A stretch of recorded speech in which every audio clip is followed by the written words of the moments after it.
Video তৈরি করিনি। আর তোমাদের একটা আপডেট তো দিয়ে দিয়েছি, আমি ছেলেকে নিয়ে আজকে এসেছি। ছেলের একটা পেন্ডিং কাজ অনেকদিন থেকেই যাবো যাবো করছি, করতে পারছি না। আর বানপুরে আসছি, ঘুরে চলে যাচ্ছি। তো যাই হোক, সেই কাজটার জন্য আজকে ছেলের ছুটি ছিল, সেই জন্য আজকে বেরিয়েও গেছি। সেই জন্য বেরিয়ে গিয়ে মোটামুটি কাজটা হয়ে গেছে।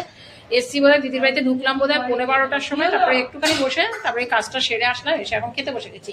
এখানে সবাইকে একটু দেখিয়ে দিই। এখানে আমার ছেলে খাচ্ছে, রেডি হচ্ছে। এখানে দিদি, এই যে দিদি, মা, জেঠিমা সবাই আছে। এখন খাওয়া দাওয়া করছি। দিদি একবার তাকিয়ে নে।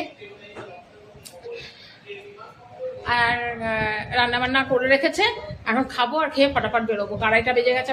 বৃষ্টি বাদলের দিন তো, কি ব্যাপার জানি না, কটার যদি রাস্তায় বৃষ্টি চলে আসে, সেই জন্য তাড়াতাড়ি করে খেয়েই বেরিয়ে যাবো।